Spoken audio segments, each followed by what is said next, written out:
Hello, everyone. This is Jack, your host extraordinaire for the Amazing Skill Modelers Communities Hangouts. This is the Sunday Hangout. Welcome. And thank you all for watching yesterday for our Across the Pond Hangout when Jamie Hood from Round 2 had joined us and explained some things about the process of developing a kit and putting it on the market.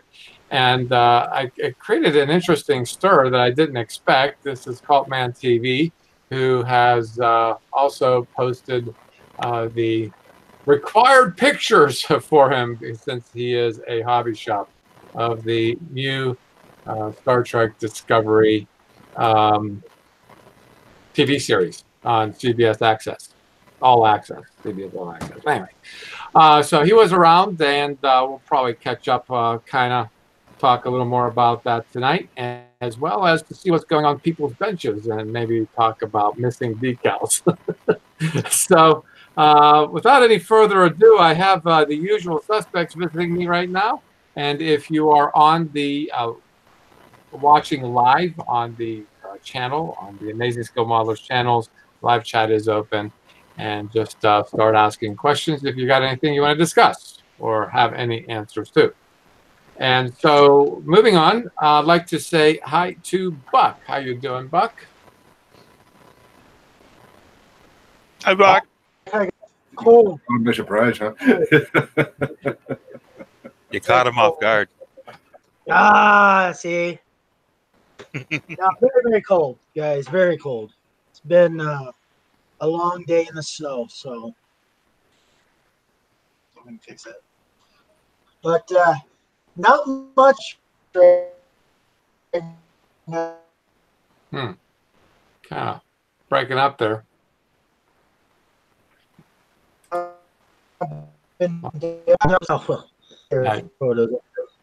You broke up there, mister. We didn't hear anything you said. Oh, yeah, everything's happening at once. Hold on.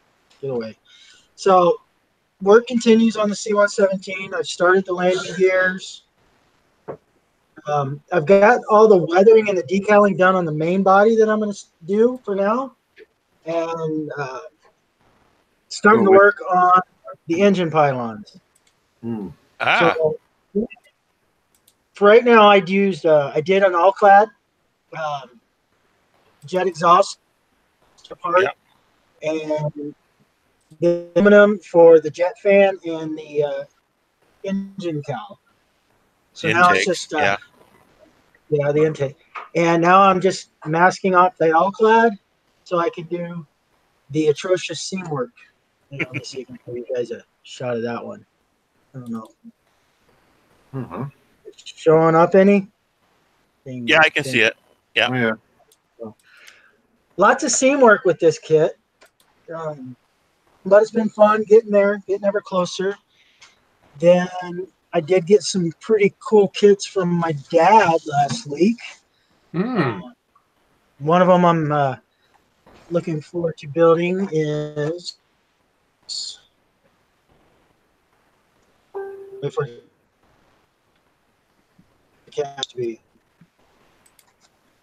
sorry, guys, my internet cold that it doesn't want to work. No, go right ahead. I'm busy.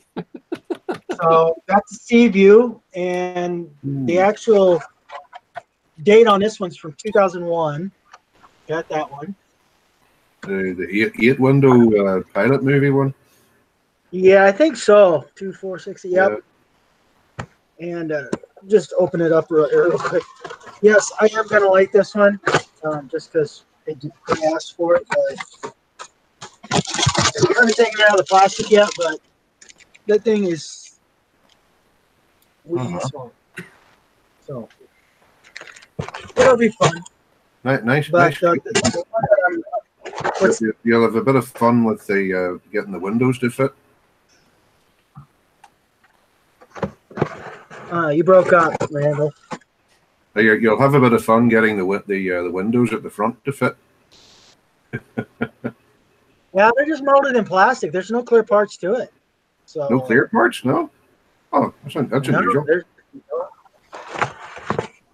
Well, hold on. Oh yeah, there's one. Sorry, it's the 8 windows. Yeah. So they like to fit. Yeah, the fit at the front of them with them isn't terrible. It isn't very good, and I sanded mine so much any detail or any the windows themselves, if there was any raised detail to define them, disappeared. So Ugh. had to do a bit of careful masking. What I should have done was I should have cut back some windows as they were, and use that as use it as a template before I started sanding anything. But there you go. Cool. Then he also sent me this. It's from copyrights 1998 Polar Lights. Jupiter 2. Yeah. Ooh. I got my Jupiter 2. So getting the research done on this right now so I can get what I need to build it. It came open. All the really good stuff's still in plastic. So all the parts are still in plastic except for the outside hull and then the upper and lower decks on the inside. So really looking forward to that. And then the last one I got was this very lovely monogram B17 148. Yes. And Nice. well, let's just say it's old enough that the tube of glue and the 3 acrylic paints were all putty. Not non-existent out and dry. So Yeah. Yeah. and, but yeah, that's forward to more kids to the stash. And then yes, Jack, I did go to Walmart and take a picture. I have to get it up for you. Their Pelican, I don't know what you guys when you saw y'all at Walmart. Every kit was $24.97. What it was.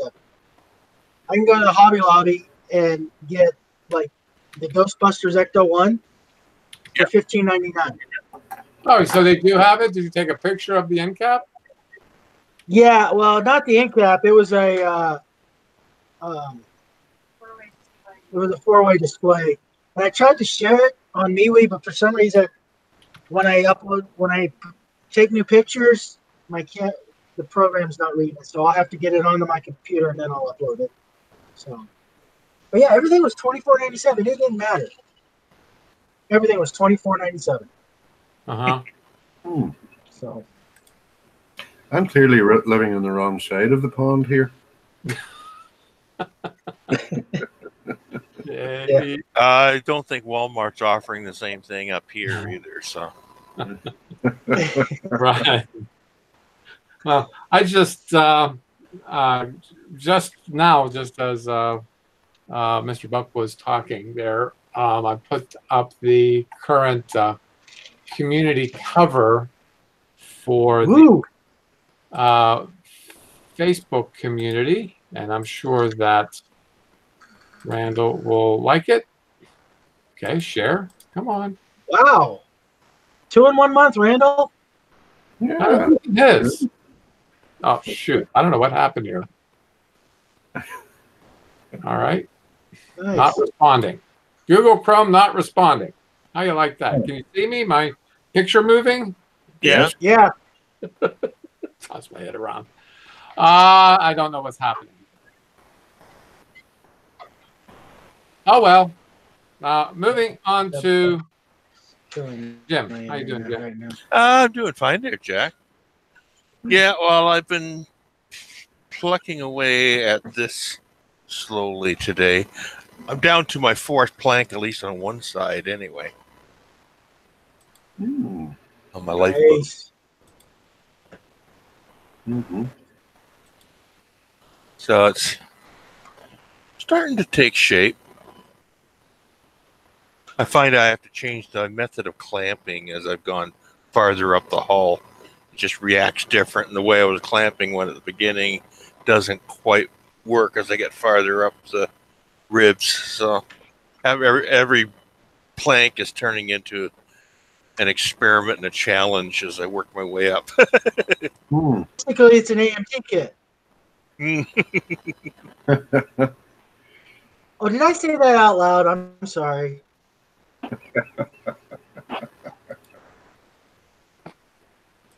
Like that's the plank for the other side, all bent and that ready to go on. Uh-huh. Hmm. Well, they are thin. Yeah, well, it's, Well, they need to be, I suppose, to be in scale, yeah, but... it would have to be in scale. But it's kind of interesting. I find out that when I insert the wood into the boiling water to bend it, it actually bubbles, and I sort of wait until the bubbles stop. When it stops bubbling, then it's ready to pull out to start bending it.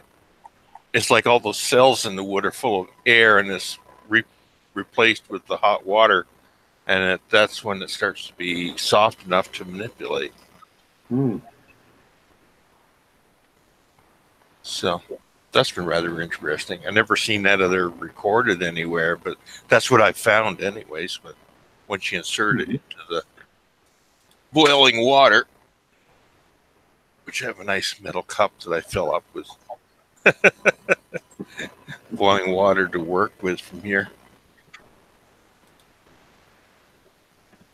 I'm trying to set back up again. You gonna try that again? Yeah. Let's see. This is going on. Let's pop this out.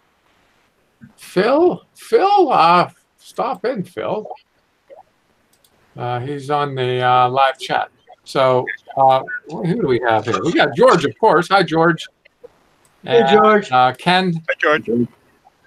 Ken Skiffington is also there, and Phil. What are they saying? Hi, everyone. Trying to stay awake after the Bolted show. Okay, that's a British thing. Some nice bargains at the model show today, he says. I have made parted with a little cash. I'm sure if we ask your wife, it's not going to be something characterized as little. So, hi, guys, at work again. Sorry, Bob. I'd like to see you again. Kind of missed you, of course, for you being on the Hangouts. Maybe this will work now. I'm going to screen share the community cover for the Facebook, and that's one of probably Randall's favorites things. Yep. Them? Yep. This is by Brett Harper. And I got to say, the reason I picked this was a while ago. I picked this probably last year to be community cover. So I built up a little repertoire to share. Fantastic detail in that thing. Mm-hmm. Certainly is. I wonder what I'm trying to remember what kit he started off with. I think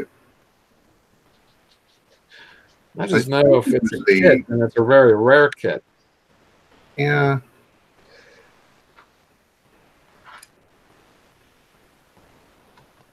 What do you have? The Lindbergh one? Oh, I'm not even sure. I'm not even sure. Well, maybe if we navigated to his page. Yeah. Oh, of course, yeah. This is the gentleman that does the. Yeah, he did the launched models. Yeah, those. Yeah. Oh, yeah, I saw that one. There it is. There it is. Yeah. Airfix. Wow. Oh, it's a cast rubber toy from Kennedy Space Center. Oh, okay. They come out in service module wear, but the Lunar Module was the Airfix kit. And I remember how basic that was. To be fair, at the time, it was probably the most accurate Lunar Module that was around. Yeah. It was the first one that wasn't based on the boilerplate models like the Revell kits were. Yeah. But it still needed a hell of a lot of work, and he did a hell of a lot of work to get that up to that standard. Mm-hmm. Yeah, he's a pretty detail-oriented type of modeler, something that I'm not. But he makes it community cover. First I saw that, and as you saw in the other pictures, that he has an accompaniment with the LEM, the command module. Here, why don't I screen share this? I think they are to scale to each other. Mm-hmm. Yeah. Yeah, there. Can you imagine that little bit just floating out in a vast void of space on its way to the moon? Yeah. It's probably smaller than maybe a lifeboat in the middle of the ocean. Yeah. There wasn't an awful lot of room inside the lunar module. There was kind of had, well, they stood up when they were landing it, when they were flying it. Yeah. And their sleeping accommodations were basic in the extreme. I think it was like a couple of hammocks that they slung across, and they had to kind of sleep like across each other, as it were. Right, right. I think you get given where they were. I don't even know how they managed to sleep. You know? Well, you know, I did. What do you call it? A video of the Columbia at our science center, and I have to say that it was smaller than I thought it would be. Let's see if I can grab a peek at this. Is it coming up? No. I can see Oh, I got a bunch of images. Isn't that fun? I got your image page.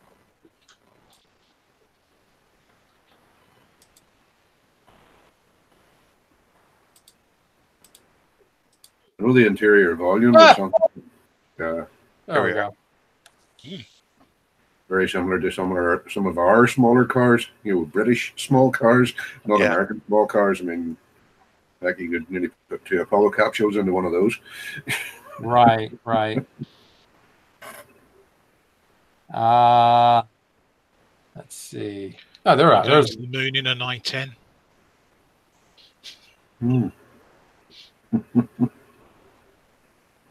I remember seeing one of them was at the Science Center in Toronto for quite a few years. I went back to NASA now, but I'm not sure where that one is now.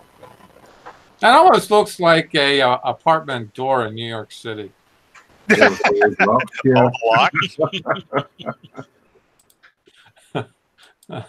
Oh, stop.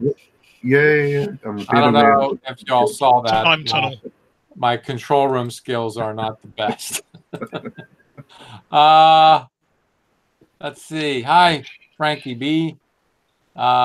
Interesting live feed yesterday with Jamie Hood. Definite must watch if any did not see. That is true.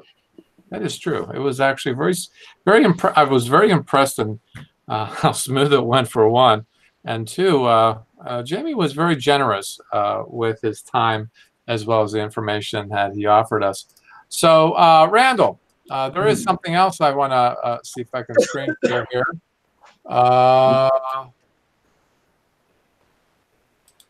I think this is it. I thought I had it up. I guess I did not. And did you get a picture of my stash on there? There it is. Yeah. The second model that I finished this year, mind you, it started it last year, like, so I suppose it doesn't really count, but it's the second one across the line. Right. It looks like we're developing a theme here for today's show. Real space. The final frontier. Other than saving on shelf space, is there a reason why you have it stacked on top of each other like that? It's because the material that they use to make the Soyuz and the adapter module, it wasn't polished irene plastic. It was like a vinyl material, really heavy. So I stacked it up like that by just simply by bending the support arm on the base upwards, and I also filled the base with lead to make sure it stayed put. The only problem is the screw that holds the service module to the arm. I can't tighten any more than it is, and the slightest bump and it just slides sideways or turns sideways on me. Mm-hmm. But yeah, before I got that far, actually, I managed to drop the Soyuz a couple of times on the bench. Ouch. Thankfully, it didn't do any damage other than bend one of the C-shaped antenna on the ends of the solar wings. Yeah. You could almost use a second pin or something to hold it besides the screw. Yeah, I think probably would have been better if I had made a different base for it, supported the whole thing horizontally. You know, with something to support both. Support both ships. Yeah. Yeah, like a V-shaped acrylic rod system, mate. Yeah, clear acrylic rod to. Yeah, probably would have been a lot better. It's still possible. I could still do that. Yep. All I have to do, I can still take the Soyuz and the docking module off the assembly. They're held onto the. Actually, I can show you. Is there anything like mine? They're slot together. Friction fit. Yeah. Mm-hmm. Yeah. Yeah. Friction fit. It is.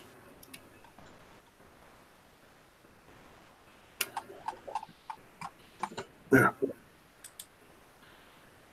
It's a brass rod or tube that I ran straight through both the command module and it ends just at the top end of the exhaust. Yeah. Oh yeah. So you hold it right. It's a lot better than the existing system, isn't it? Yeah. Oh yeah. You can actually see light through the tube, the center of it there. I must block that. Well, I don't have to block that off when I have the Soyuz attached. And this is the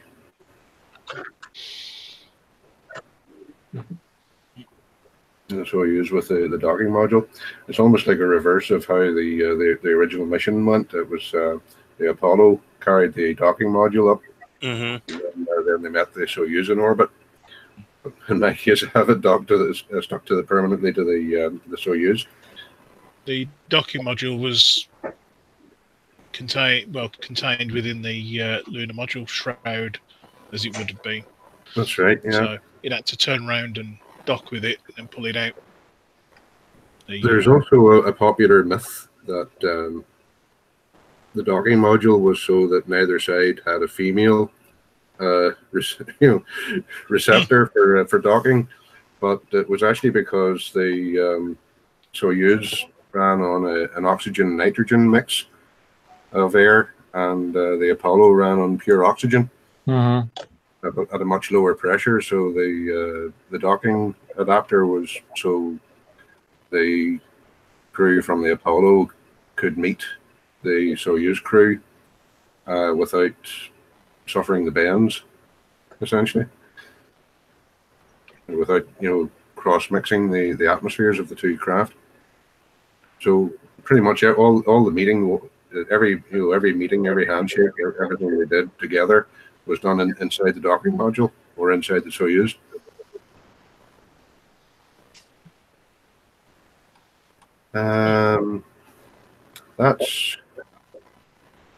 That's what I've finished.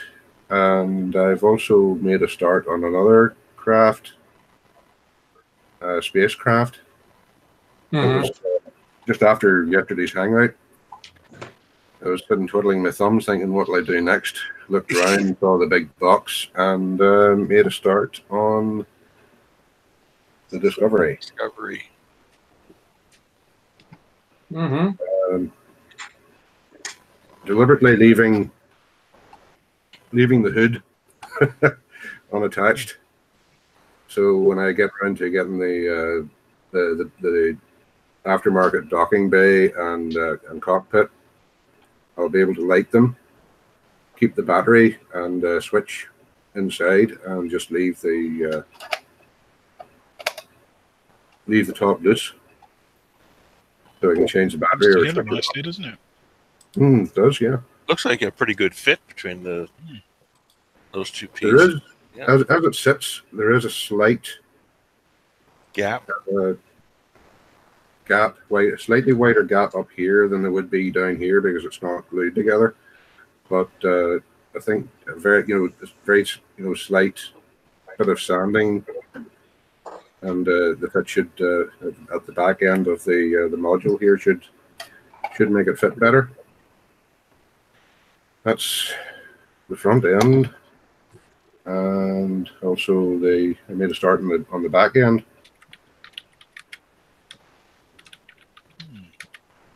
And I left this bit removable, and also this bit here, so I can actually quite a good fit. They're almost press fit together, but left them separate for the painting.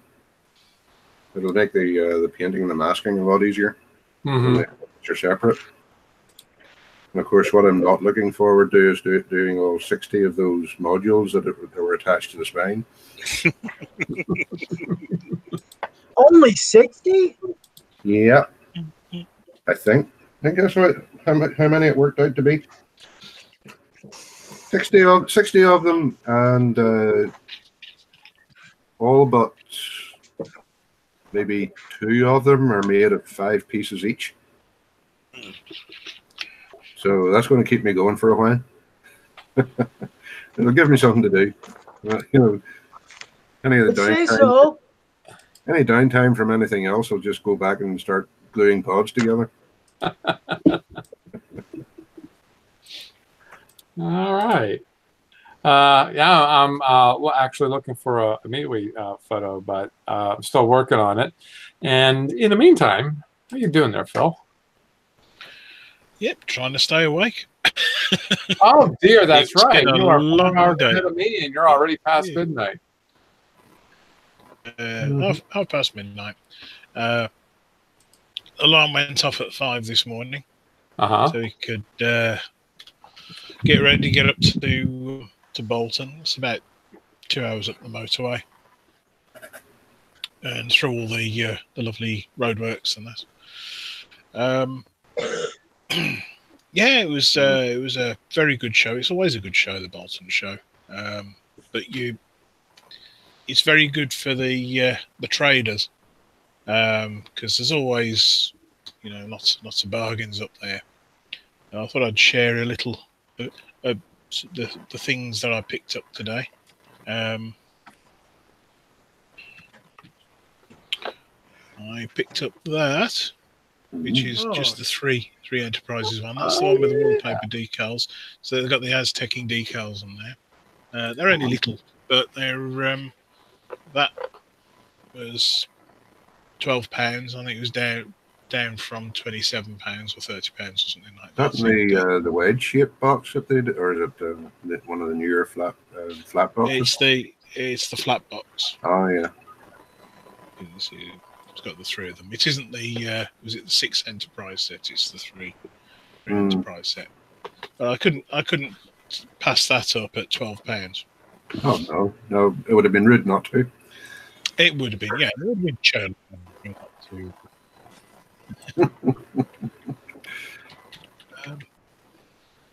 Yeah, I picked up. That's the new Tamiya Spitfire. That was £30. So that was round about the. It's still cheaper, I think, than normal, but not by much. But that's the brand new moulding. It's very nice and accurate and very nicely fitting. Just a slight bit of trivia in that kit. The markings option that they went for is the same squadron that Tamiya's first quarter scale Spitfire was in, 610. Oh, the DWK one. Yeah, and the Spitfire in the background, I think, has actually got the same markings as their original Spitfire issue. Oh right, okay, yeah, DWO. Yeah. Ah, so that hence the. Only a nerd like me would get things like that. You know? That's a nice bit of trivia. That. Yeah. Yeah. I did pick up a nice book as well. Ah.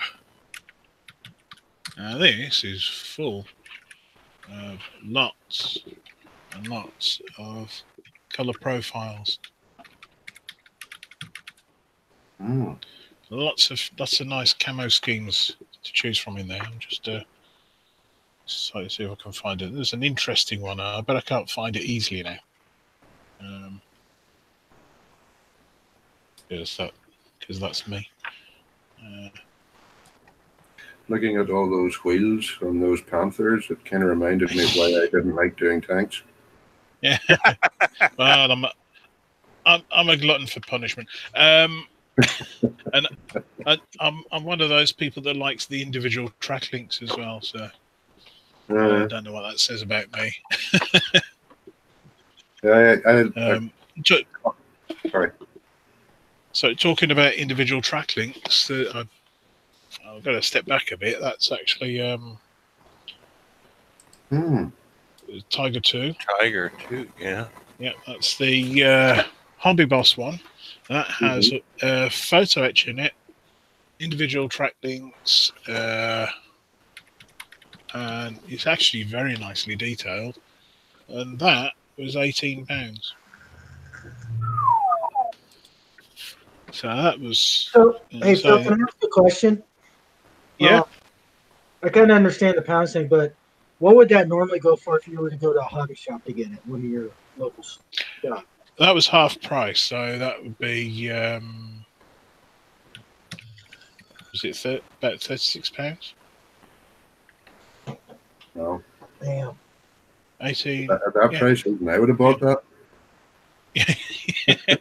Yeah, well, I say I couldn't pass them up. There were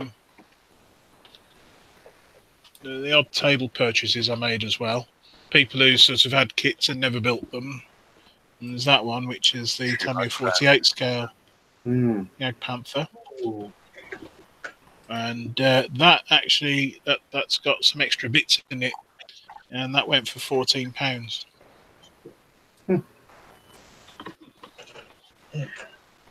Hey, Jack, I think you're going to have to make a new rule. What? The Hetzer. What's the new Don't rule? tell us how much you paid. Great deal. When do modelers find great deals?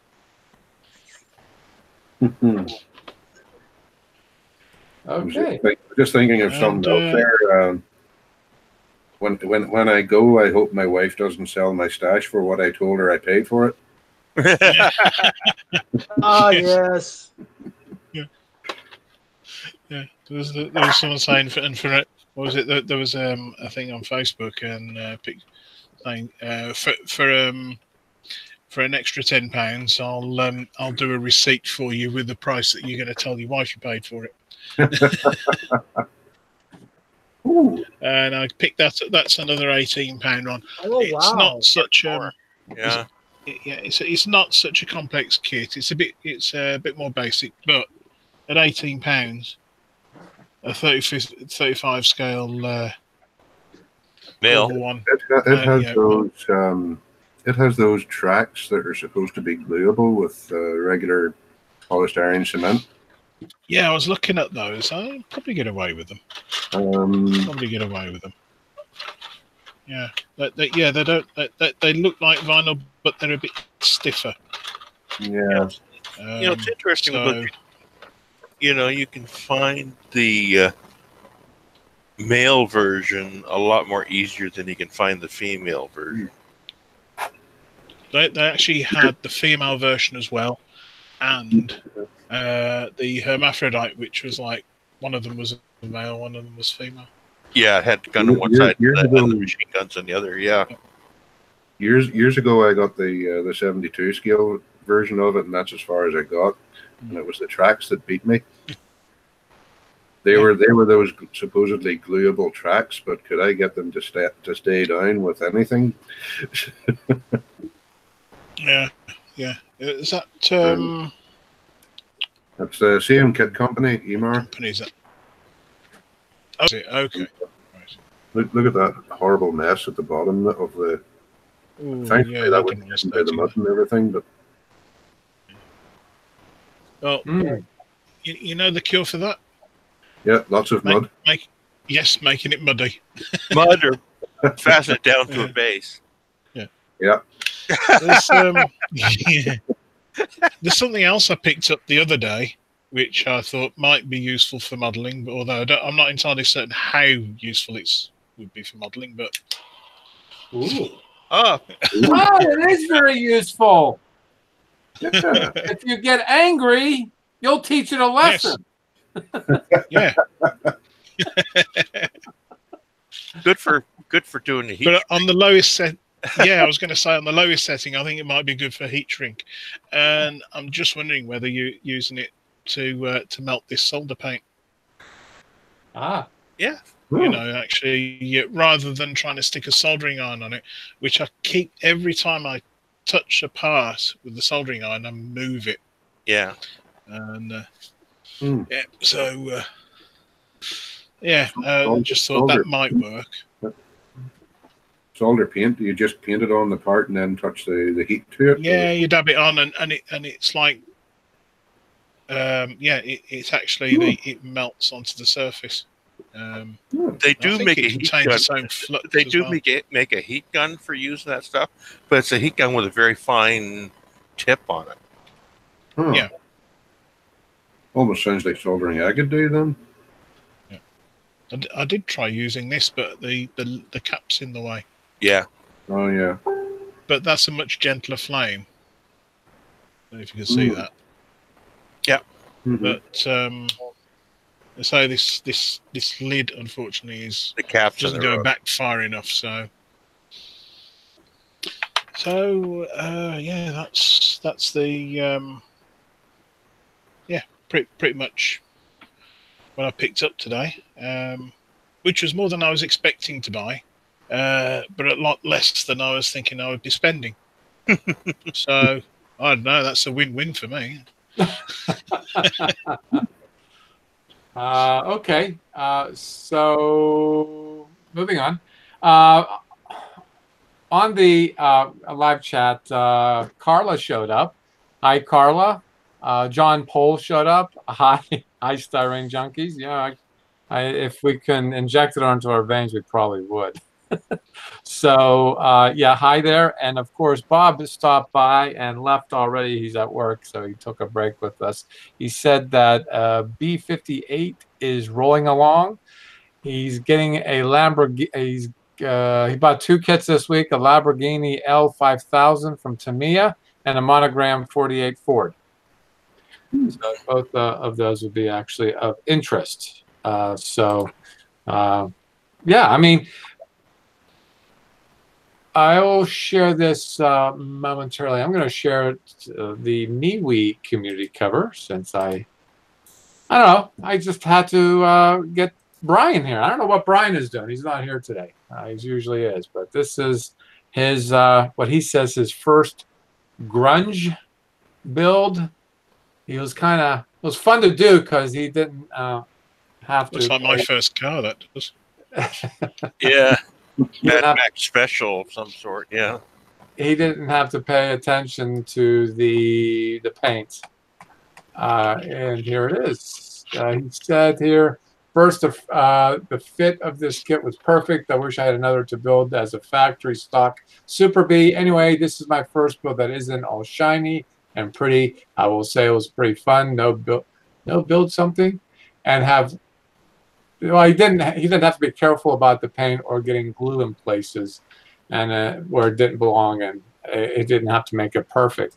I think it was fun to build something. And not have to worry about it. He certainly didn't make it perfect now, did he? But it's perfectly grunged. It's actually quite attractive in its own way. And I do like that. That does take a skill to do something sloppy, messy, and making it look like it's being used. And if it's being used, what kind of a beat up it is. Anyway, I'm falling asleep too. I'm not going to talk about the elephant in the room. I gotta look for the decals. I missed them somewhere. But the paint did work out. I'm not going to show it up just yet because you got to get a little closer to see the paint on the top. I made the contrast a little more on top, and I got to admit, and this is just beating my own drum, I picked the right colors. They matched together very well. It's Vallejo, it's gunmetal for the dark, and it is steel for the light color. And I did share the underside, pictures of the underside online too.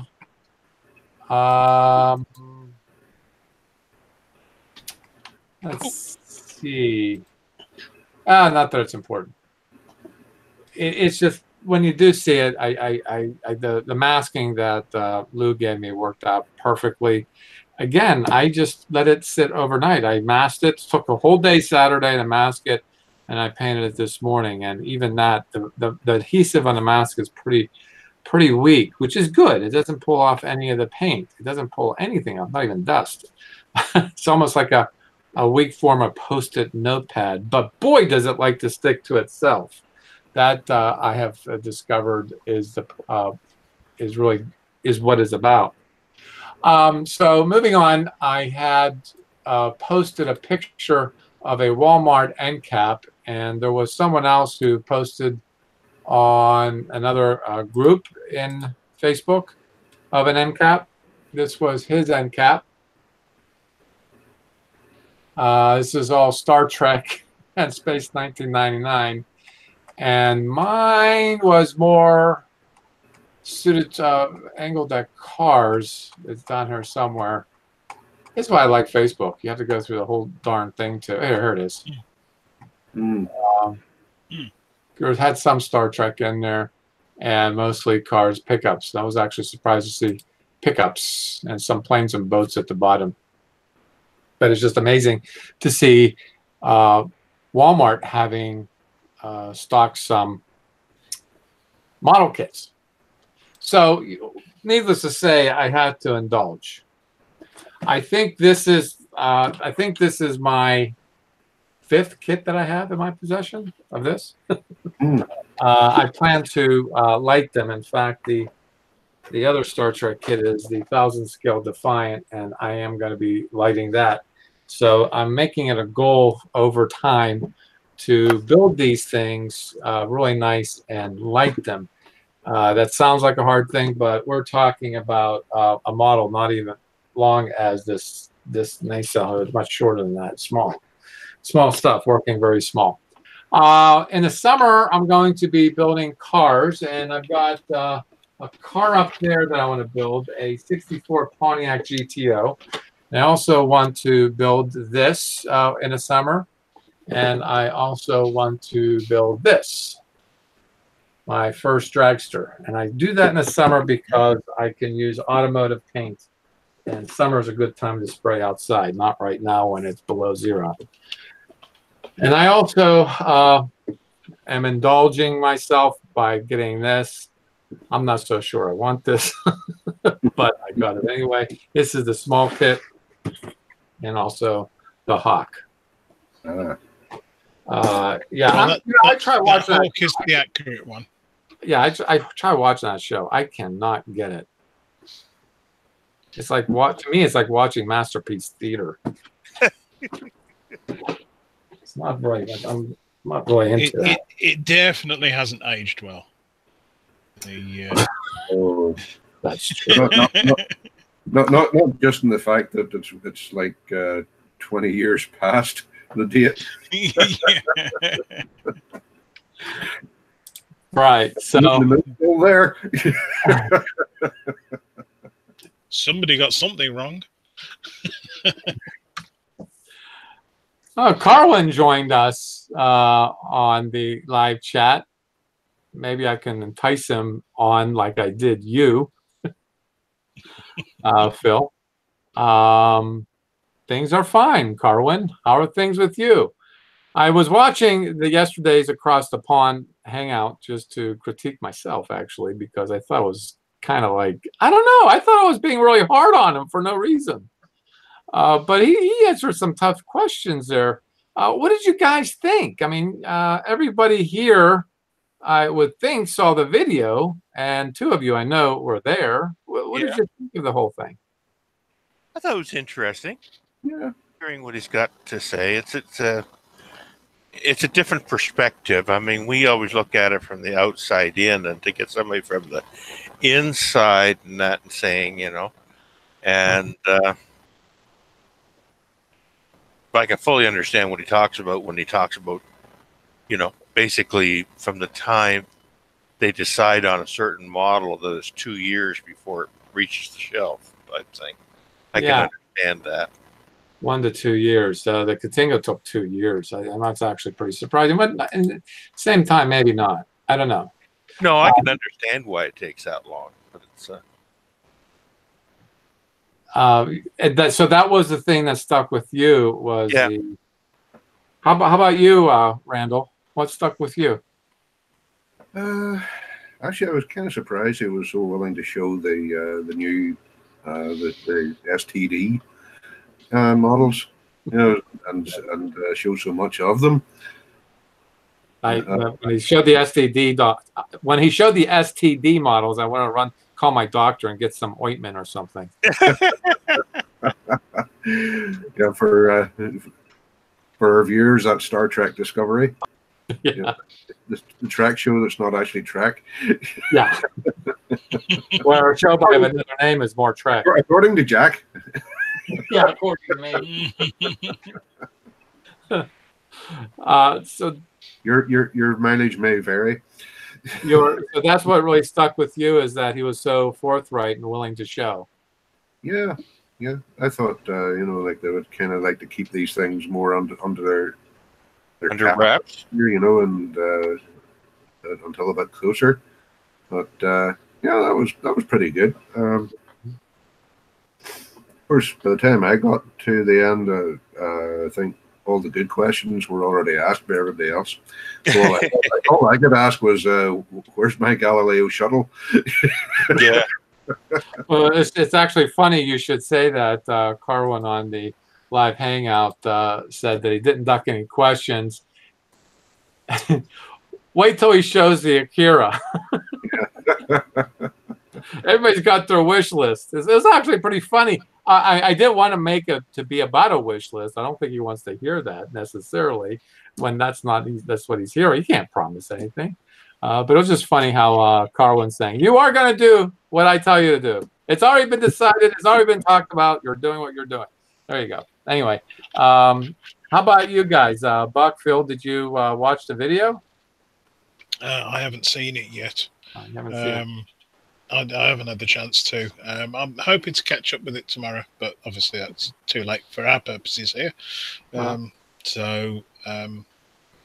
No, I didn't actually manage to see that conversation. And of course, I showed up too late for it. So yeah, but it was interesting. I would make a point seeing at some point. He stayed with us for an hour. It was kind of him. And you, Buck? Buck? Buck, how many fingers up? He's frozen. He froze. What stuck with me was what he was saying about aftermarket parts, aftermarket things. And it turned out the answer was very simple. Well, at least we're buying our kits. Yeah. Well, that's true. I mean, to make an aftermarket part, you do need a model to get it modeled onto. But as long as they buy a kit, we don't care. Not that they don't care. It's just it's almost I guess, I don't know. I'm not speaking for him. But I would think if I were in his shoes, it would be almost like, oh gosh, a missed opportunity. But maybe not, because he says, I had a couple of private, and one of them was with some of you guys, a private hangout with them, kind of setting everything up. This was in December. This was long before Christmas. And when I did have a second hangout with them, I just wanted to let them know kind of where I felt the show should go. And I was surprised it did go in that, pretty much in that direction. And I was explaining to him that, you know, like the lighting kit he has for the Katinga. Yeah, there you go. And he also said on the show yesterday that they are coming out with more decal sets for the cars, which is really cool because cars are much more. You can really customize a car kit, maybe much more so than maybe a sci-fi kit. Sci-fi is pretty much fancy schmanciness is the blinky lights. And even then people argue about how bright they are. So, yeah, he understands very much, but he says there's only so many of us at that company. So apparently it is a lot of work. A lot of work. It was only 20. How many was it? 65, 20? I think he said. Yeah. 60 odd people, yeah. 65? Yeah. Well, just like he had an answer for how many kits does he put out on Pop. It's a lot lower than you think it is. I thought that was a lot lower too. 65? All right. Wow. Yeah, we were kind of astonished what a regular run of a model kit is. But when you really think about it, you've got other companies too they're competing against. They're not going to overprint something that they can't sell. Hi, Joe. Cat McCaslin showed up. So welcome. And George is waiting for that Godzilla repop. Looking forward to seeing it. I think, George, I think you're right. I think they're coming out with that again, the Godzilla repop. That's all I have. We have another hour to kill. No, just kidding. Just want to share some builds. I haven't done this in a while. I don't think a couple of weeks ago have I shared very much. And of course, Johnny Johnson's always forthright with his cars too. Since we're talking, I also brought up the nature of cars with the decal sets and stuff. This looks like something. I think this is a Dodge. Yeah. It's a Mopar Dodge. This looks like this will look some customizing, I think. Oh yeah, it's that engine. Yeah. It's a big twin stacks on the engine. Yeah. It almost looks like it needs headlights. Interesting, like it's that hammered metal look he's got there. Yeah.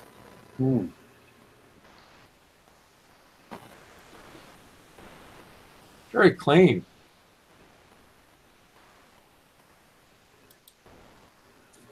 Next to a Corvette. There you go.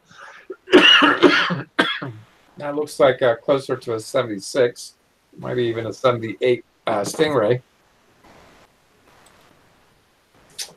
And that's that. And on MeWe, yeah, it's really funny. MeWe's has taken off, but the posts are kind of finding their way through. How are you doing, Carwin? Yeah, thank you for saving my show. What you got going on?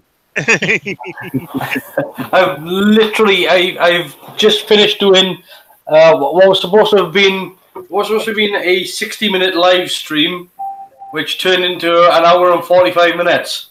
So I've literally just finished doing that on the Doctor Who live stream. So yeah, got that done. So now I'm sitting down to have a cup of coffee and relax and not do any more live streaming. By being here. So yeah, well, you were doing a live stream. Why did you do a live stream? What was that?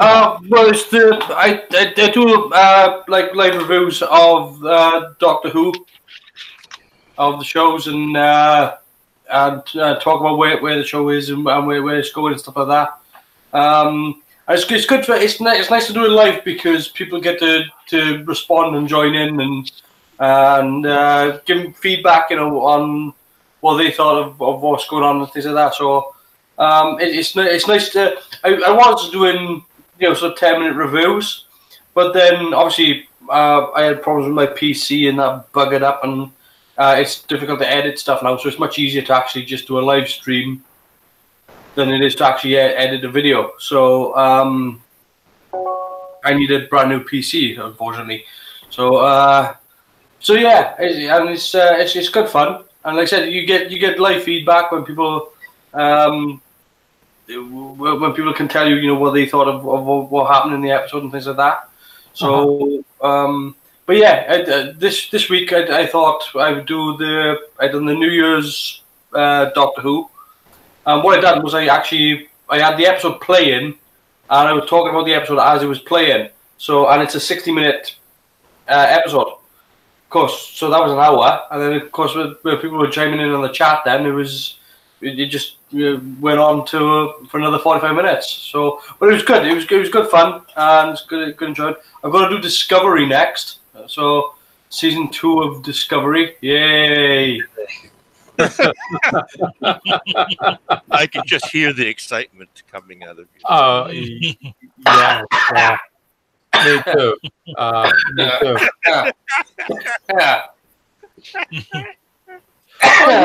There's a cure to STDs. Anyway. Yes. Okay. I just want to point. I thought I'd share something anyway on this. There's a close up of the thrusters. It is. This part is actually a molded and casted resin part that I made because I was missing. There was 8 of them on this thing, and I decided I made one. It turned out so well that I replaced all the 4 on top with this just so they'd be even. But here's an example of what one can do if you follow the instructions from our friend Jay to make a mold. And no. See, the thing is, Jack, if you were here in the UK, you wouldn't have that problem because you wouldn't be able to get hold of an NX01. Well, you could, but you'd have to sell your first one. You need a lottery win first, yeah. And a pint of blood too. So, do you know? Honestly, I know I saw you holding up that the eagle and hawk earlier. Yeah. Okay, so if you look on the Facebook page, it says hawk $24.97. Yeah. Right. Yeah. That's what I bought it for. If you go to UK eBay, it says £54 plus shipping. Yep. So if you translate that into US dollars, it's about $60. £50? No, I think £50 will be more like 80, 90. Yeah. No, I don't check the exchange rate. I'm not going to. I can't be bothered. But either way, it's still a hell of a lot more than because I was looking as well because there's the so I see there was the Grissom, there was the Eagle, the Hawk, the A, there was the Vulture, there was I mean, we can't get any of those over here. It's ridiculous. Yeah, 50 real money into dollars. Oh, okay, $65 almost. Yeah, and that's for a $24 kit. The exchange rate has gotten very. This I'm sorry to say this is this is January 21st. This is for tomorrow. It's now. It's GMT. Yes, we are in the future. We are already into tomorrow, Jack. Yes. We are the tomorrow people. Yes. Do you want to know what the lottery numbers are? Well, at one time, £50 was almost like $100 US dollars. Yeah. Wow. It was Okay. almost like $2 and something a pound is what it was. Yeah. That was a long time. long time ago. Mm-hmm. Yeah, but a long time ago it was called a pound because it was worth a pound of silver. Now a pound of silver is worth £250. Yeah.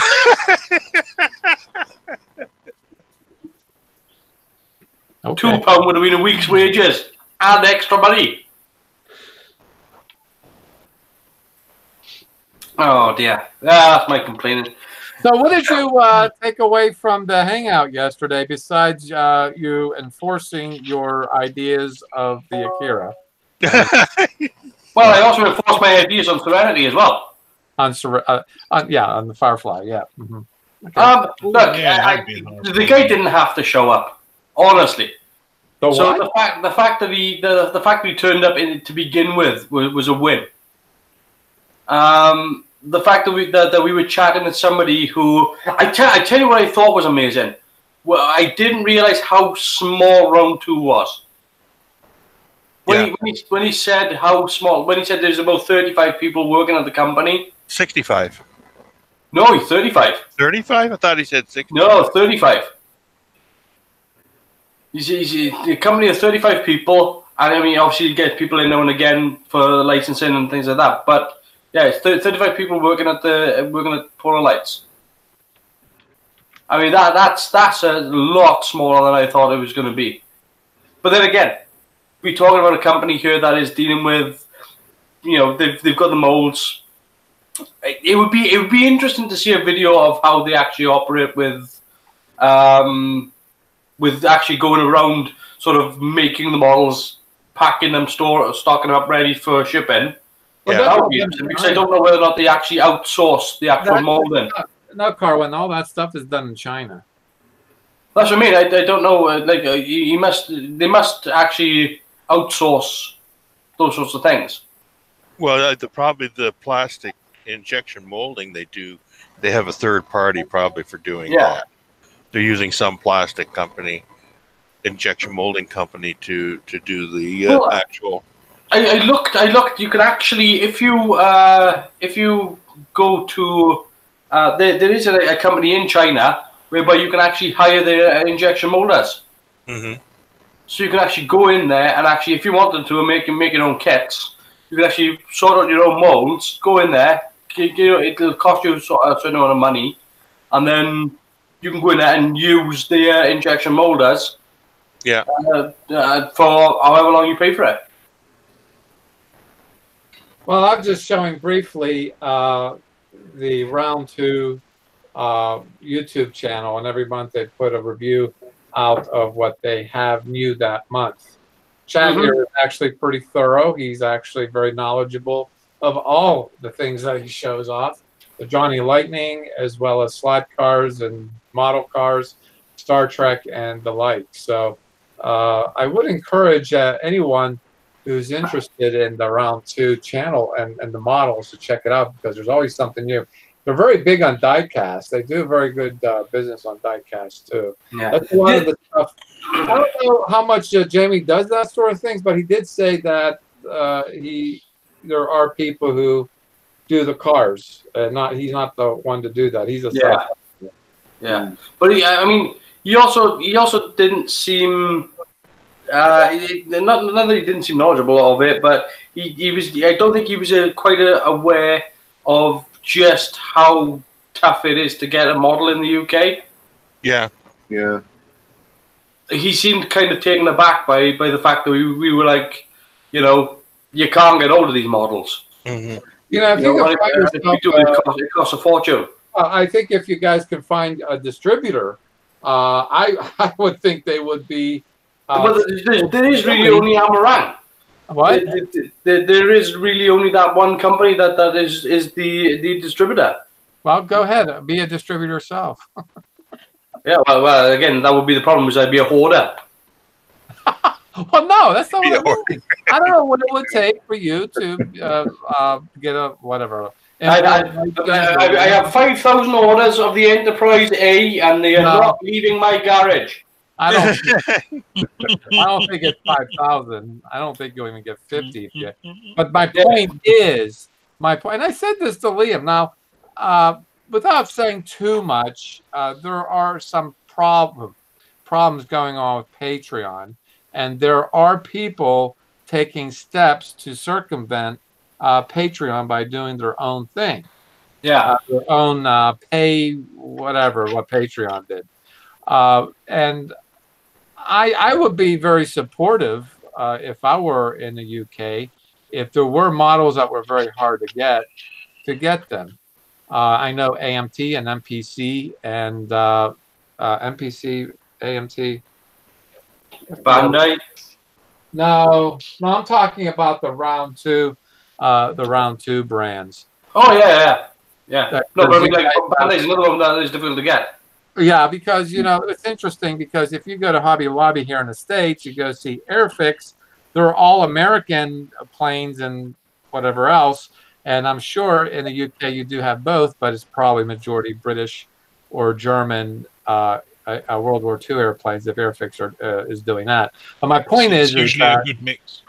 I think there would be more auto builders. I think there would be modelers that would like a change and maybe build a car like an American muscle car and not spend a fortune doing it like you guys already are.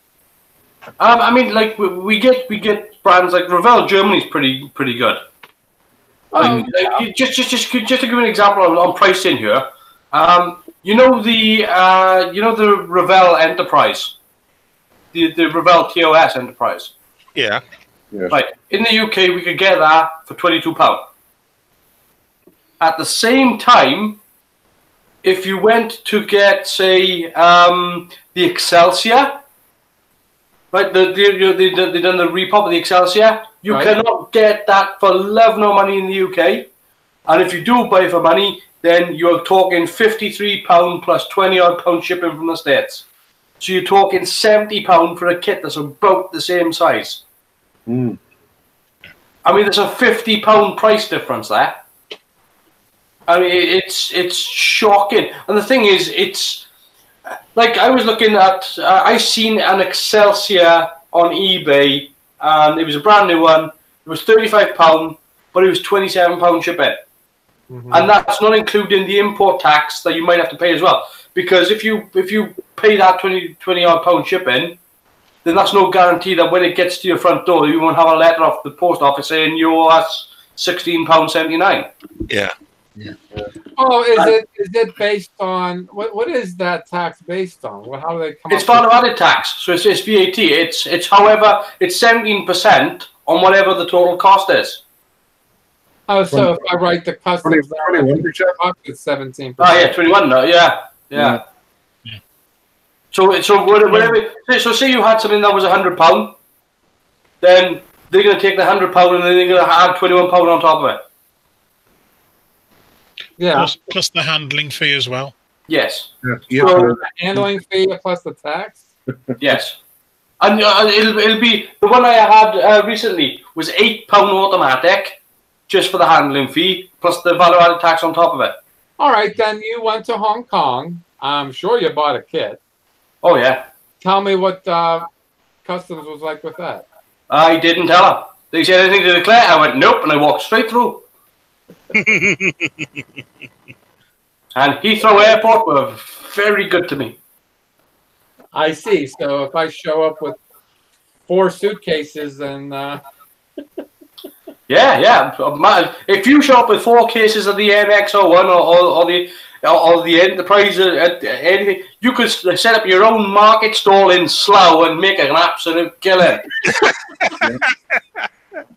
It was almost like back in the day before anything tobacco was being highly taxed here. People would always take a few cartons of cigarettes up to Canada and make a fortune.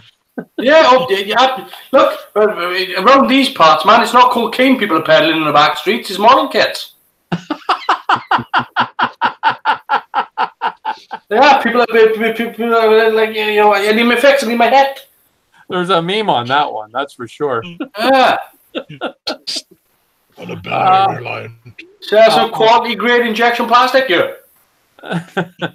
But the thing that I have issue with as far as luggage goes is that those handlers don't treat your luggage like there's they treat them like there's rocks in it. So yeah, but like I said, if you look at say the Revell Germany, like we can get you know the Voyager model kit.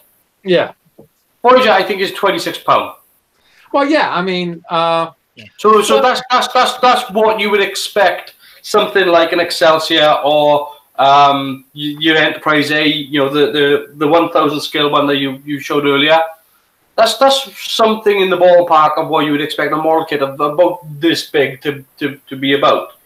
Well, my understanding too, and this would have been a good question to put to him maybe the next time. The Revell of Germany did the JJ Enterprise. Yes, they did. Yeah. And it was not available in the U.S. or North America. You lucky bastards. Not exactly, because you know, I contacted a hobby shop in the UK, and I have no idea where they were. I told them to send me 3 kits, and you know, I sold one of them on eBay and paid for everything. Mm-hmm. It sold for like $150 when it first came out,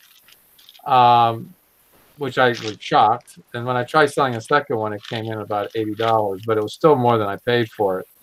But I really think though, the reason why, what I was trying to say with this, the reason why I wasn't here in the States is because of licensing.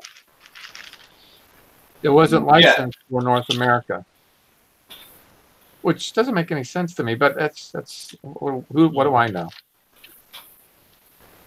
I mean, it's all weird sorts of stuff. Like, I mean, you got what's this for you? Space 1999 Eagle Transporter. Yeah. They've slashed the price off it because it's no longer £470, but it's still too much to cost. You know, to buy the 172 scale one. So like, yeah, 22. That's 22. That's 219. So like, yeah. But would you say that in Europe there's more paper modelers than maybe styrene? Not really. Oh, I wouldn't say that. No. No. It's just a fact that you honestly to get models in from the US, you will always find that no matter what it is, no matter what the model is, you will always find plus, and it's to be expected because you can't expect a model company to ship for free.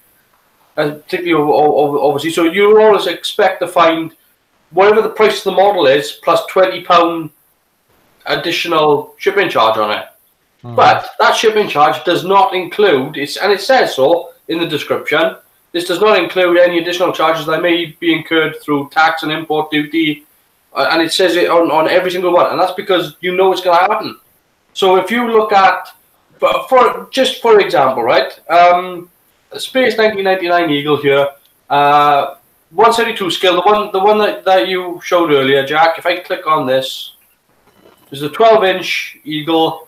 That is £40, and that is £40 plus the delivery plus any import duty that might be on top of that. They're talking. So you're looking just off that. What you paid for it there was probably I don't know what $24, $25 is. I'm assuming that's about £19. I remember when they came out first and it was Airfix, it was boxing them. They were like £10. But we're talking then with that £40 plus the import duty plus you're going to be looking at £65 to £70 on something that what Jack went to a store for and picked up for what we would say was about 20 quid. Yeah. I mean that's what one of the things that's killing the model what we were talking about why the model industry is slowing down and why they're not selling as many models. It's because you've got who the hell in the UK can afford to buy 3 models if each model is going to cost you anywhere between 70 to 90 quid. Yeah. I mean, if you were to say to me, if I can buy 3 model kits for £90, I'll buy 3 model kits for £90. But if I can only buy one, then I'm not going to buy it at all. You know, I'm gonna wait until it's something that I absolutely desperate. Because if it's in the temptation bracket, if it's in the temptation zone, you might go, oh, that's a good deal. I'll buy that. I'll get that now because it'll be more expensive next time. But that's the way your brain works. Well, if it's not in the temptation bracket, if it's too expensive for it, you're just gonna automatically write it off. But I'm not gonna bother buying that. That's way too expensive. I'm sorry, I'm not gonna have it. At the same time, so instead of the model company getting that £90 for 3 kits, what they're getting is nothing at all. And I mean, it's again, it's what we were saying about the Enterprise A. You know, the Enterprise A, you bought the NX. The NX, you said you paid $90, I think, for that NX. I think the original price was $70, and yeah, and $90 that I got the red box, the original pop. That was $9 plus shipping, so it's under $100 for the whole thing. Right. So I don't know what $100 is, but you're talking maybe £85, right? So you would have to pay at least double that to get the same thing, and that's before you put import duty on it.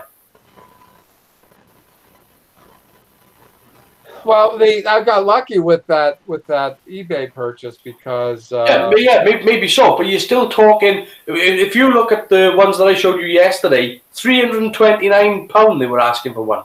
Shit. Well, yeah, that is a lot. That is a lot, and there's no reason to buy something that much. Exactly. Nobody's going to.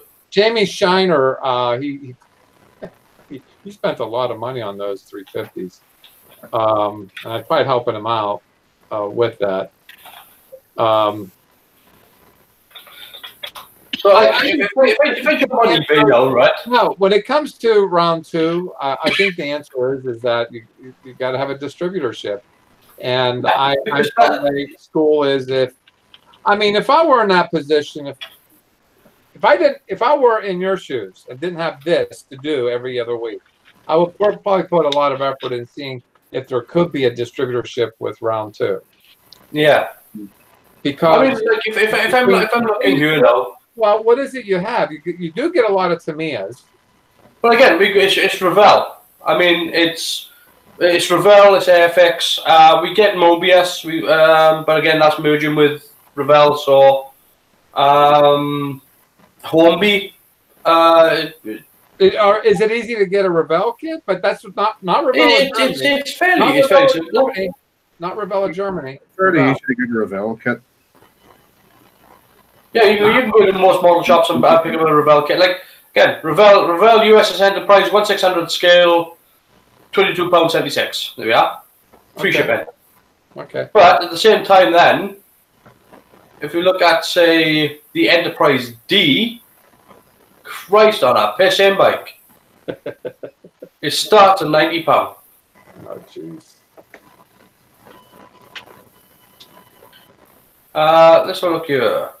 So this is a look at Enterprise. Let's look at a 1/350 scale, right? Just as a comparison. USS. I'm getting all sorts of aircraft carriers, but there we go.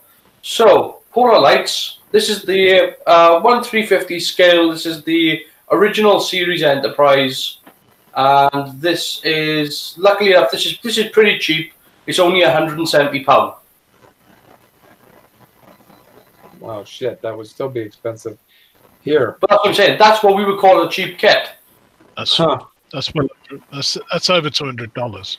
Well over $200. Pounds to that popped twice. Didn't that already pop twice? The second one, still, I think the second, they don't pop very many of them. I'm thinking they're not popping the 350 scales very much. So the cost of for it in US dollars is $218. Yeah. Now, if you're looking at, you're going to pay $218 for a kit. Yeah, I mean, look, I know it's a 1/350 scale. It's a nice big model. imagine putting yourself in that situation, Jack. You want fancy a model kit. You see that on offer over there. That's 218. Are you going to pay that for that? No. Exactly. And that's the situation we're in the UK. But the problem we've got is that there is no other option.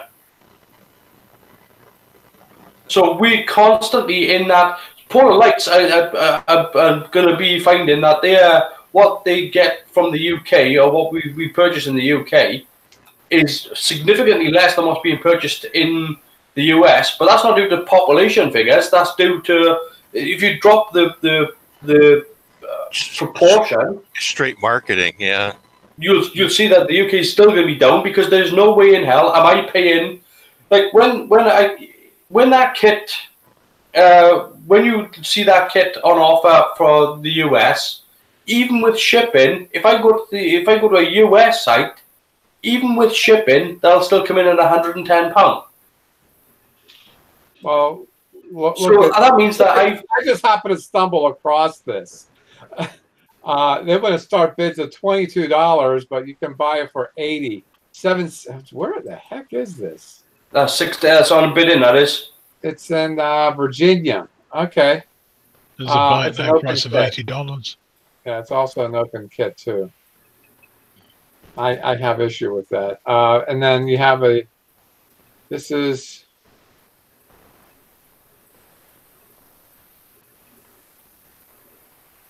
Yeah, but that's on a bid. That is, Jack. That's not on a purchase. Yeah, it's still on. Oh, Homestead, Pennsylvania. That's where I was born. But yeah, I mean, we can't get anything even close to that. I can probably win this and say, hey, don't ship it. I'll just pick it up. So, I mean, yeah. Let's share this so you can see what well, this is more like it right here. That's more like it. That's there you go. What I'm thinking of. What I want to do was see if I understand toss. Yeah, the second toss is that much. Yep. I mean, if you look at that price there now, it's $187.99 plus £7.99 postage, and that's from inside the UK. That is. Mm. So even the stuff that we've already going by an internal. Yeah. They've already paid the tax and import duty on it. So, I mean, this is how expensive the bloody model kit is. It gives you an opportunity to pay for it by monthly installments. Right. I mean, that's still $187.99 plus $7.99. So, this, it's basically $188. So it's basically £196. So if you look at this now, $196. $252. But you know what really is actually quite astonishing is boy, this is an open kit. This is an old kit too. Where am I?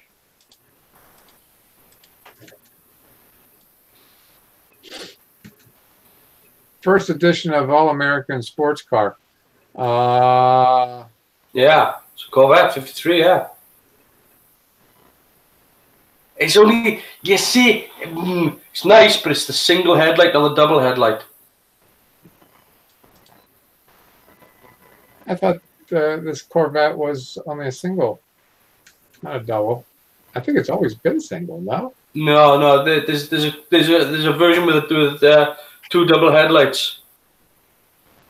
I just brought up AMT cars. This is an older pop.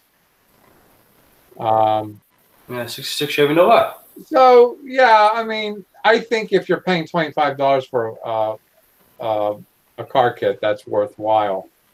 If you can get a cheaper, if you can get what you want cheaper, then more power to you. What is it? 60 what? 66. But my curiosity is that these cars aren't really built by anybody in the UK. Is it because, again, Polar Lights, AMT, you're not able to get them, and the other Revella Germany is going to do German cars and British cars. They're not going to do American cars, really. I think they do some American. The odd American one, there's a certain Ford Torino that's on sale. Revella Germany do it. Torino. Yeah, with it, the. Yeah, again, the Revell kits, 1/25th scale. What's that? It's a Chevy Nova, 69 Chevy Nova, 1/25th scale Revell one. Is $21.99. That's a reasonable price for that size kit. Yeah. But again, that's a Revell kit. If I look, I wonder if I can get an AMT price on it. How about Ecto 1? Oh, hell, you can forget that. Right. So you go an AMT 1/25th scale 66 Chevy Nova, right? £35.11 plus £37 shipping. Ooh. Oh, jeez. It's more expensive to ship than it is to buy. So that's over £70. Yes. Yep. And that's not including import duty. Yeah. International items may be subject to customs processing and additional charges. Item location is Montana, United States. You go, and what does it say on the import duty? So who would pay $100 for that kit? Yeah. That is an AMT 1966 Chevy Nova. And it's $35.11 and $37.23 shipping. Just as an aside, is the Chevy Nova the one that was the car in Duel? Possibly. It's been a while. I don't think a Nova was ever in it. Dennis Weaver was driving.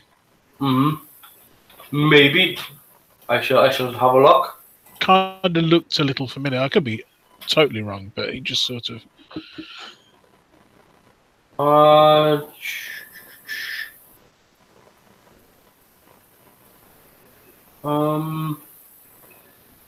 I'll tell you right now, if I had somebody's ear for AMT at one time produced a lot of Vegas.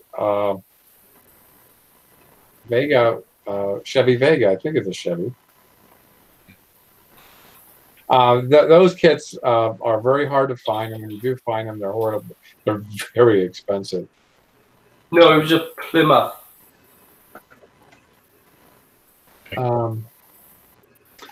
Now, cars is an entirely different. Yeah. I guess it's an entirely very different thing that we're talking about. If we're talking cars. There's so many car kits. There's a lot more car modelers than there are the kinds that we are. But I do like building a nice car. I think the cars have a challenge of making them look very pristine. And it's not an expensive kit to make look pristine, and you can take those skills and move them over to a bigger build and a more expensive build too, instead of practicing on something like that. Well, I mean, I've told people before, like if they're going to practice on these skills, or the best thing to do is to practice on something cheap. Like if you're going to do figure painting, buy a load of the plastic soldiers, the cheap plastic soldiers, and practice on those, because it's you get 20 in a pack and they cost £1, and you can practice on those. You can cock them up as much as you like, and you just check them away when you're finished. But if you practice on something like that, or it's like when they look for good color surfacing. If you want to do good color surfacing, try a plastic spoon. Well, I use plastic spoons for experimenting with paint. That's how I came up with the combination for this. But I mean, those sorts of things. That's what I mean. When it comes to like things like modeling, or for things like cars and whatnot, you might to keep the cost down. You want to practice on different sorts of materials as well. Because when you paint on wood, it's going to react differently to when you paint on plastic. So it's a very different thing, because wood will absorb even if you prime it. So you're gonna get different sorts of finishes and different looks. You practice with different undercoats as well, because not even just grey, black, and white, but you can use, you can offset your undercoat by giving it an undercoat and then giving it like a yellow coat before putting your color paint over the top of it. Right, right. If you wanted to make it really, really dark red, put a blue undercoat, because it'll just kill the undercoat will kill the red. So and it's the same with but those sorts of things are things that you've got to experiment with. But do it on something cheap. Do it on a spoon or. Mm-hmm. Mm-hmm. Right. Well, talking. Let's see. Talking. Who's talking? I thought I had. I thought I had the live chat. It looks like I lost the live chat. Oh, that's because I closed the.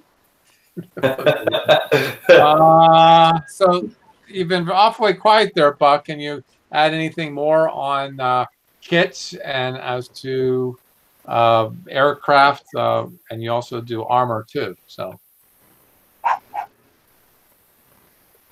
Yeah, just listening. Just listening? Just getting some good ideas to test. I like Carwin's idea on figure painting, so I'm about to get me a box of Army Men. Yeah, I mean, again, they're really cheap. You can and when you're done, you can. Yeah, go to the dollar store and buy a bag of Army Men, and away you go. Yeah. Yeah. Now just listen. It's all the good information. So, hey, Carwin, I didn't get a chance to get on yesterday, but thanks for representing Serenity. Oh man, yeah. Okay, I said. Nobody makes one of those kits at all. Nobody's made one. QMX do them and they knock them out. They $9,000 a model and they can't stop selling them.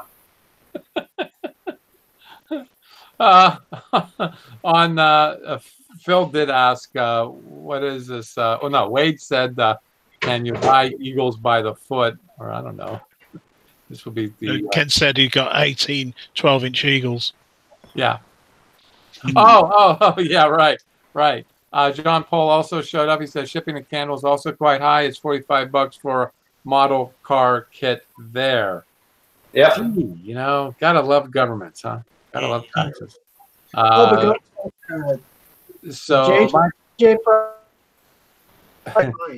And then Wade has to brag about there's a 40% coupon off at Hobby Lobby. I don't know. Hobby Lobby isn't in Canada yet, is it? They are not. Never have been. No, it's saying Michael's has the 40% off coupon ads now and then, like Hobby Lobby does. Well, Michael's here is like more crafty stuff. Sort of like buy an empty board and paint them. All they're saying in the chat is that they're all bastards, is it? All they're saying. What? Everybody in the chat, they're all bastards. That's all they're saying. All of them. No, they're not. They're important to us. They're nice bastards, but they're bastards. I'd like to thank everybody. If anybody's got more to say, Carwin. No. I'm ready for bed. Yeah, it's a school night, so I'm going to call it another wrap up for a hangout weekend. I'd like to thank everybody on the top chat. That will be George, Phil, you even participated, even you, Carwin. George and Bob Busking did show up for a little bit of time. John Pohl, and also there was Kayla who showed up on a live chat as well. Wade did as well. Ken Skiffington, thank you everybody in the live chat for stopping by.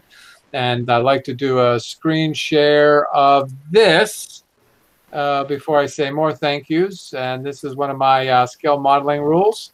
And needless to say, somebody had issue with this rule, and I had to change it to this. Buy one, get buy 10, and open 3. 2, start, repeat. Start 2. So I'd like to thank everybody here who has showed. Thank you, Buck, for stopping by. And it is actually very cold up there. Even your computer froze a few times. Oh, God. 20 below right now. How much? 28 below. Oh, 28 Jeez. below. We're going to be five above. This is Fahrenheit too. This is actually pretty cool. 28 below. It's that's one of the advantages of living in North Dakota. And Carwin, thank you for stopping by too. It was a joy tossing the turds around with you about the model kits. And also, Jim, thank you for stopping by too. Man of many words. And also, Phil, thank you. Go to sleep. You look tired. If you don't do that, you're going to get mugged. There you go. You do that rather well. And also, Randall, thank you. Plenty of practice. As well. And this is your host extraordinaire for the Amazing Scale Modelers Hangouts. In 2 weeks, we'll have another Across the Pond. And on Sunday, that will be another Sunday Hangout. That would be, oh gosh, February 2nd. Boy, 2019 is flying by. Yay! Anyway, happy modeling, everyone, and good night. Good night. Good night.